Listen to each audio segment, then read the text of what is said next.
Мен не істеймін ол жерде? Өзің кіре бер. Қазір кіріп, ағама бәрін айтып мойындаймыз. Сосын сеніңе барамыз.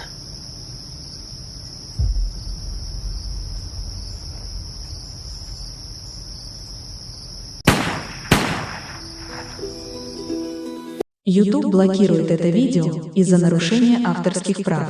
Видео можно посмотреть по ссылке в первом закрепленном комментарии. Neige se soit calmée. J'ai cherché sur divers sites web pour trouver des rapports météorologiques indiquant que c'était maintenant sûr de se déplacer dans la ville. Et la ville. J'ai échangé des coordonnées avec Georgina et Harold, les remerciant pour tout l'amour et les soins qu'ils nous ont montrés. Il n'y a pas besoin de nous remercier. Nous avons juste fait ce qui était juste. N'importe qui, avec la moitié d'un cœur, aurait fait la même chose.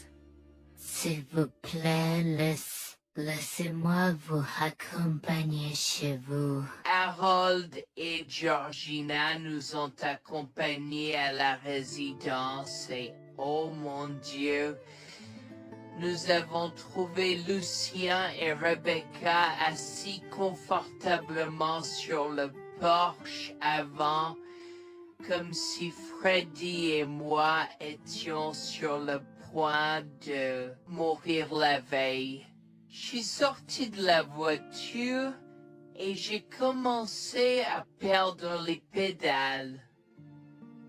Qu'est-ce qui ne va pas chez vous, les gens?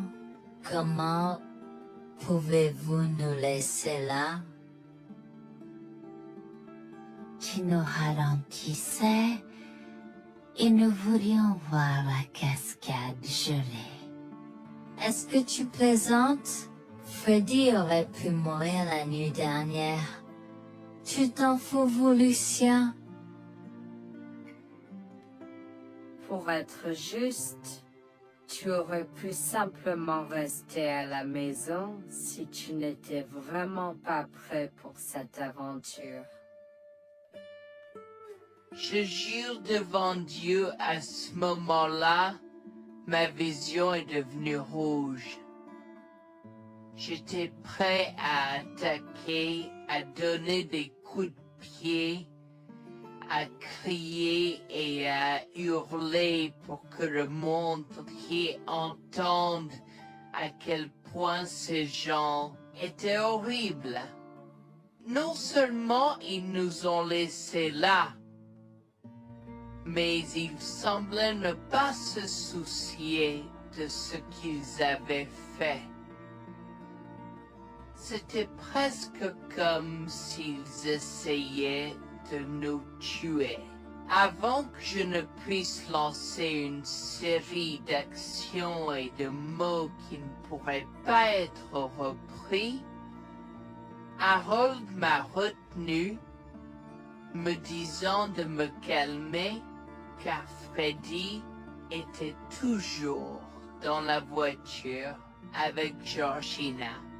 En assistant à toute cette scène, il m'a fallu un moment pour me calmer.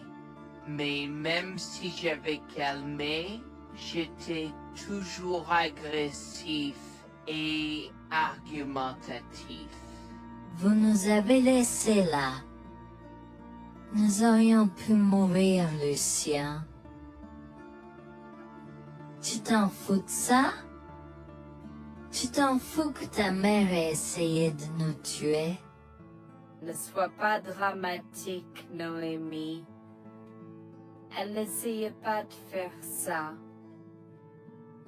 Regarde la raison pour laquelle nous ne sommes pas revenus te chercher, parce que nous savions que tu trouverais de l'aide et un abri. Je veux dire, Tu as toi-même indiqué cette cabane, n'est-ce pas? Il semble que tu aies obtenu l'aide dont tu avais besoin. Pas grâce à toi ou à ta mère. Je n'arrive pas à croire ce que je entends ce moment. Assez, tout le monde. Ne me donne pas mal à la tête. Comment peux-tu être si froid et sans cœur envers ta femme? J'ai la moitié d'une idée de venir te frapper. Essaie, vieil homme. Je te mets au défi. Écoute, Noémie. Je suis désolée que tu n'aies pas pu gérer un peu le mauvais temps, mais je jure qu'il n'y avait aucune mauvaise intention de ma part. Écoute, Noémie, je suis désolée que je n'ai pas pu gérer un peu le mauvais temps, mais je jure qu'il n'y avait aucune mauvaise intention de ma part. Oh oui. Pourquoi diable irais-tu faire de la randonnée à cette période de l'année?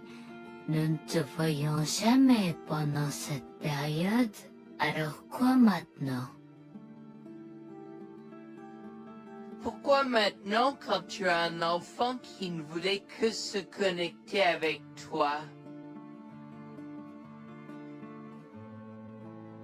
Quelqu'un pourrait argumenter que ce niveau de négligence grossière était intentionnel, Becky. Tu es une personne malade et pathétique. Cela a semblé faire fondre l'extérieur froid et dur de Becky, qui avait l'air douloureuse, du moins pendant un instant, avant de revenir à son extérieur de méchante sorcière de l'Ouest.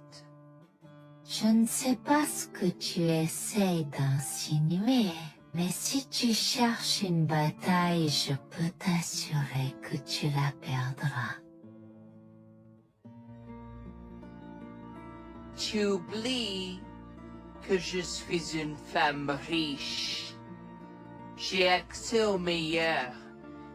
Voyons comment ton petit argument va se passer en cours, vieil homme. Vous êtes malade avec votre malade, je souhaite que vous restiez fiers. Tu sais quoi, Noémie? Je m'en fiche maintenant. Je n'ai plus besoin de faire semblant devant toi et tout le monde. Alors, laisse-moi te dire les choses clairement pour que tout le monde puisse entendre. Je m'en fiche de toi et de ce bébé. Honnêtement, je souhaite que vous soyez tous les deux morts hier. Au moins, vous auriez arrêté de me déranger avec vos tentatives pour rencontrer ce bébé.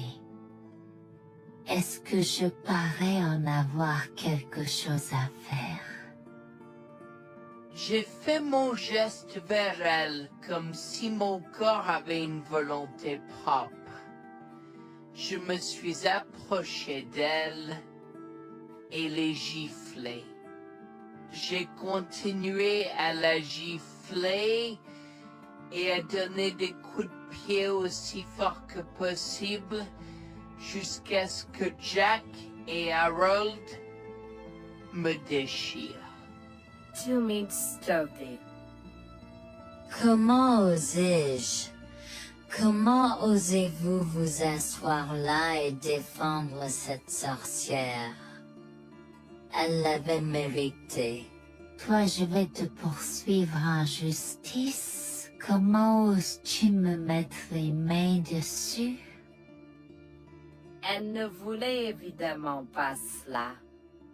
Regardez, il semble que les tensions soient élevées en ce moment. Pourquoi ne pas tous prendre une grande respiration? Entrons et réglons cela. Vous êtes un homme faible et pathétique. Et j'espère que vous passerez le reste de votre vie à expier ce que vous avez fait à votre fils.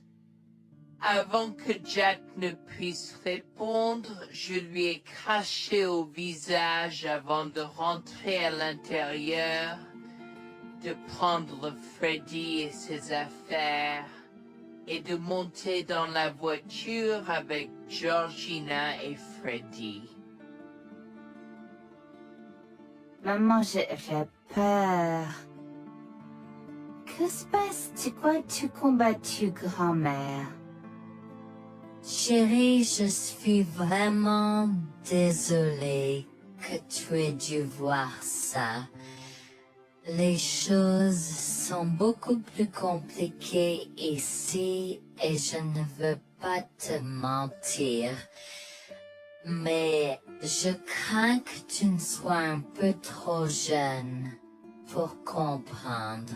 Mais pour l'instant, je suis désolée de devoir te dire que pour l'instant, il semble que grand-mère et papa ne veulent pas de nous ici. Nous ne pouvons pas être ici parce que papa et grand-mère ne sont pas très gentils et je ne veux pas que tu sois autour de personnes qui ne sont pas gentilles. Mais Georgina et Harold sont gentils, n'est-ce pas? Oui, j'aime Georgina et Harold. Harold et Georgina peuvent-ils être mes grands-parents? Oh mon Dieu, mon petit enfant, tu me fais pleurer. Bien sûr, je peux être ta grand-mère. Oh mon Dieu, mon petit enfant, tu me fais pleurer. Bien sûr, je peux être ta grand-mère. Je serai toujours ton ami et je te promets de prendre soin de toi si tu as besoin de moi. Harold a pris la voiture et nous a emmenés à un hôtel où nous avons pu nous reposer et nous remettre de nos émotions, mais malheureusement tout l'événement était un peu trop difficile à gérer. J'y avais très peur pour l'avenir Board of Dew, tant Freddy que moi, car cela signifiait le divorce. Mais j'avais peur, Bertie, qu'ils obtiennent la garde de Freddy. Décidé de parler au gymnase et ses propos de la question une fois que Freddy s'était endormi. Que vais-je faire? Je vais aller en prison? Nonsense. Cette sorcière ne portera pas plainte. Et si elle le faisait, elle ne le fera pas. Car nous avons des preuves de sa conspiration pour commettre un meurtre. Comment? Nous sommes toujours préparés, chérie. Nous avons secrètement enregistré toutes les preuves. Maintenant, vous pouvez emporter cet enregistrement avec vous et l'utiliser contre votre mari et belle-mère au tribunal. Vous êtes des anges déguisés. Comment avez-vous fait ça? Quand? Comment? Chut, mon enfant, ne t'inquiète pas de tout ça. Écoute simplement l'enregistrement audio. Nous avons écouté Et effectivement, toutes les preuves avaient été enregistrées, y compris la partie où j'ai attaqué physiquement sa mère. Maintenant, ils vont me faire pour coups et blessures. Oh mon Dieu, pourquoi je fais ça? Maintenant. Bonjour, je m'appelle Jeanne et j'ai 37 ans. Je rédige ceci parce que l'année dernière a été très difficile pour moi et mon mari Jules.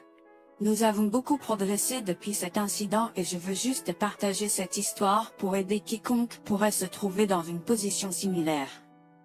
Laissez-moi d'abord vous raconter comment j'ai rencontré mon mari, adorable. Tout a commencé de la manière la plus inattendue, dans un hôpital. Jules et moi nous sommes retrouvés à passer une longue nuit devant la salle d'urgence remplie d'inquiétude et incapables de partir. Jules était là parce que sa sœur avait eu un grave accident de voiture alors que ma mère a souffert d'une crise cardiaque. Dans cet espace partagé d'inquiétude et d'incertitude, nous avons trouvé du réconfort dans la présence de l'autre.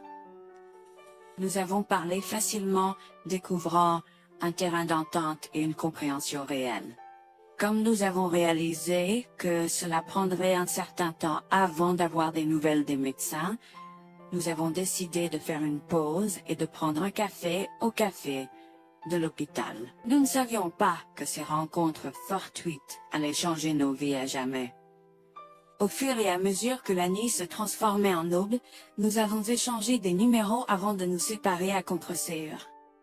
Pendant que la condition de ma mère se stabilisait et qu'elle commençait sa convalescence, la sœur de Jules faisait face à un voyage plus difficile. L'accident l'avait laissée avec de graves lésions de la moelle épinière et des blessures cérébrales, et elle était paralysée de la taille aux pieds. Jules était dévasté, partagé entre le soulagement qu'elle ait survécu et la tristesse face aux défis qu'elle allait maintenant affronter. Au cours des mois suivants, Jules et moi sommes restés en contact, nous nous soutenons émotionnellement pendant les convalescences de nos proches. Nos conversations ont progressivement changé, nous permettant de partager nos espoirs, nos rêves et nos peurs. Dans l'un de ces échanges sincères, Jules a eu le courage de m'inviter à prendre un café, un rappel significatif de l'endroit où notre connexion avait d'abord fleuri. Notre amour a grandi rapidement, alimenté par la fondation que nous avons construite pendant nos moments les plus sombres. Welfare vers l'identité de l'autre et avons avoir réfléchi.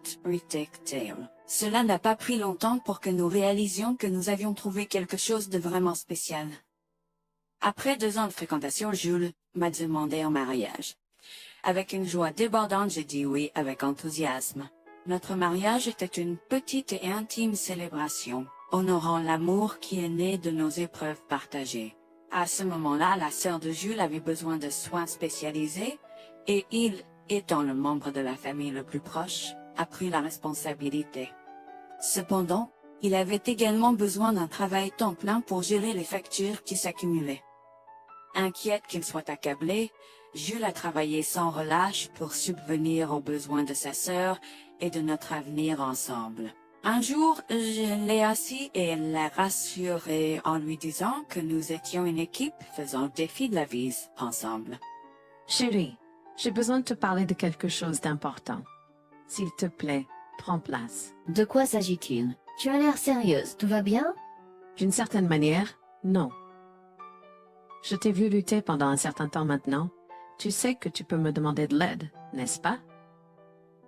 Bien sûr que je le sais. Je ne veux juste pas t'imposer mes problèmes, tu sais. Mon chéri, nous sommes une équipe. Je veux que tu te souviennes toujours de ça.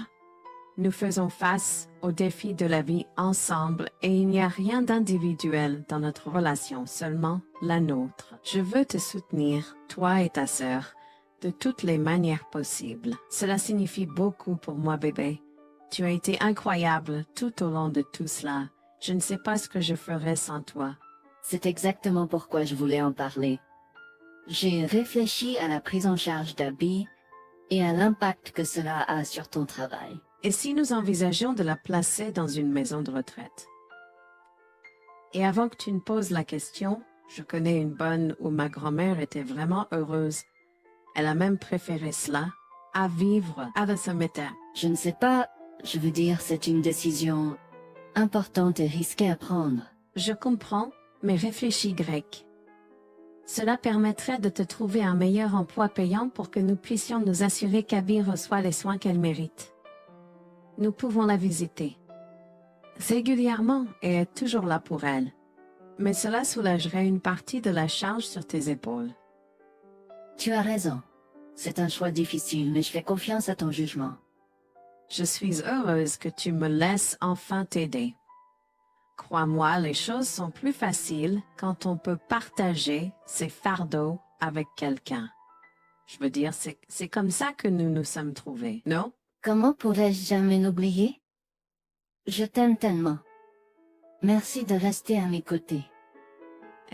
Tais-toi, pas besoin de remerciements. Tu sais que je serai toujours là pour toi. Je t'aime aussi, chérie. Jax m'a fait confiance et nous avons trouvé une maison de retraite pour Abby. Au cours des prochains mois, Jax a trouvé un travail mieux rémunéré et a rendu visite à sa sœur tous les jours. Le rétablissement d'Abby a progressé de manière surprenante bien qu'elle soit paralysée. Elle a commencé à se déplacer dans la maison de retraite dans son fauteuil roulant, déterminée à explorer. La maison de retraite permettait aux résidents de sortir avec des membres de leur famille enregistrés, alors je lui ai envoyé une allocation mensuelle pour l'aider à s'amuser. La mère de Jax, Grégoire, a entendu parler de son dévouement au bien-être d'Abby et des efforts qu'il a déployés pour s'occuper d'elle. Grégoire est venu à notre domicile, les larmes aux yeux, pour exprimer à quel point il était fier de son fils, Orap. Mère, pourquoi pleures-tu? Qu'est-ce qui ne va pas? Je veux juste que tu saches à quel point je suis fier de toi, Jules. Tu as montré une telle force et compassion en prenant soin d'Abby. Je ne pourrais pas être plus fier d'avoir élevé un fils aussi merveilleux. Eh bien, merci, mère. Je fais juste ce que je peux pour Abby.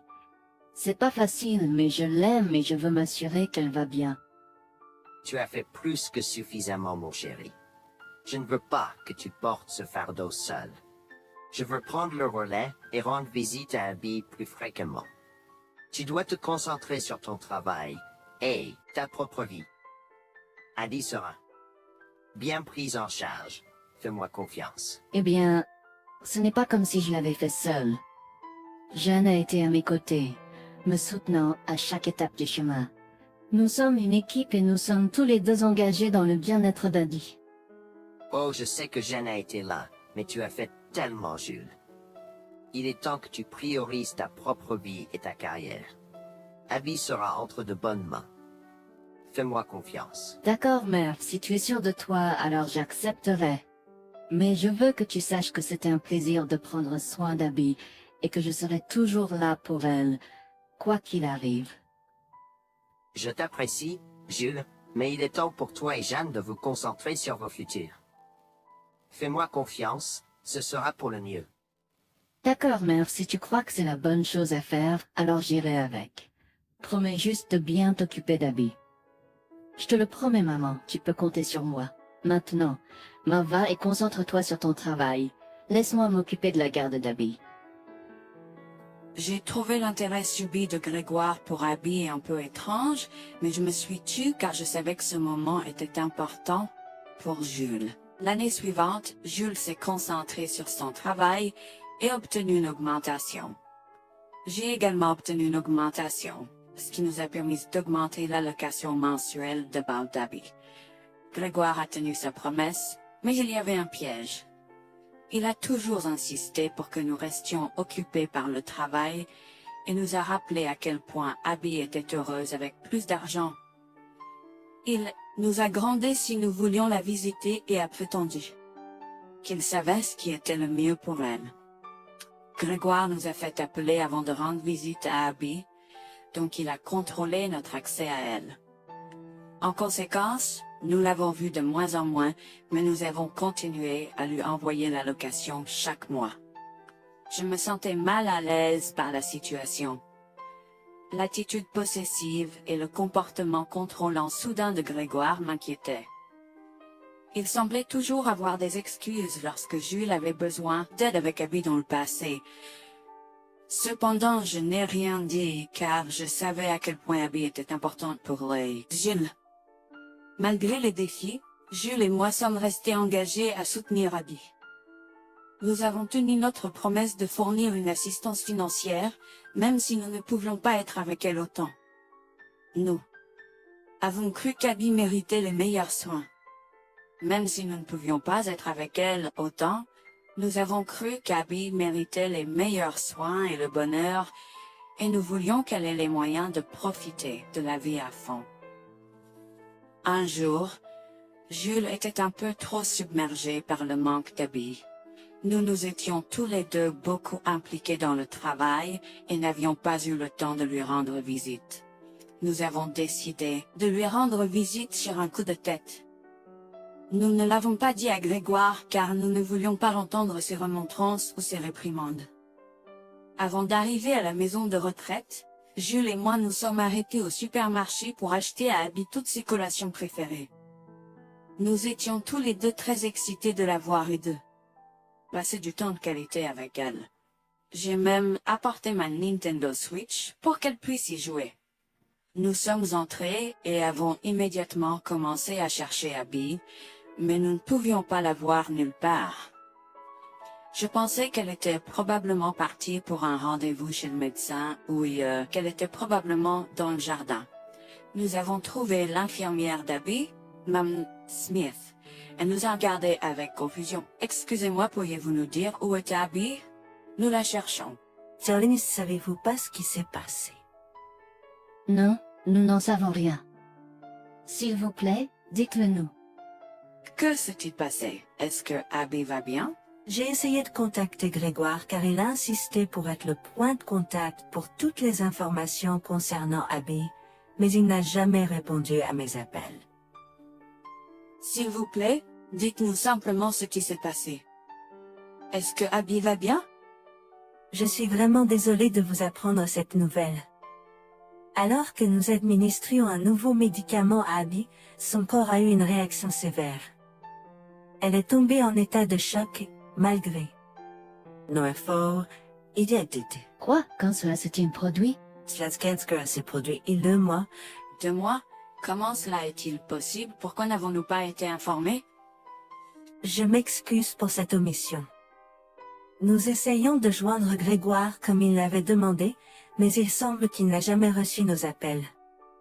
C'est incroyable. Nous aurions dû être au courant, nous aurions dû appeler Abby. Merci de nous l'avoir dit, Manager Smith. Nous aurons besoin de temps pour traiter cela. Pouvez-vous nous laisser un peu d'intimité? Bien sûr, prenez tout le temps dont vous avez besoin. Je serai là si vous avez des questions ou si vous avez besoin d'aide. Je suis vraiment désolée pour votre perte. Je pouvais sentir le monde de Jules s'effondrer et le mien aussi. Bien que Abby ne soit pas ma propre sœur, je la traitais comme telle. Je m'efforçais de la connaître. Au fil du temps, je suis absolument tombée amoureuse d'elle. Nous étions comme des sœurs. Abby a été si pleine de vie malgré sa situation. Jules était un désordre de larmes, pendant que je ne pouvais tout simplement pas me résoudre à pleurer. Je me sentais tellement engourdie. Je ne pouvais pas croire que Abby était partie.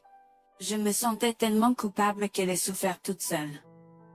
Je me sentais tellement coupable de ne jamais avoir pris le temps de la rencontrer. Serait-ce différent si je l'avais visitée? Je savais que Jules se sentait de la même manière que moi.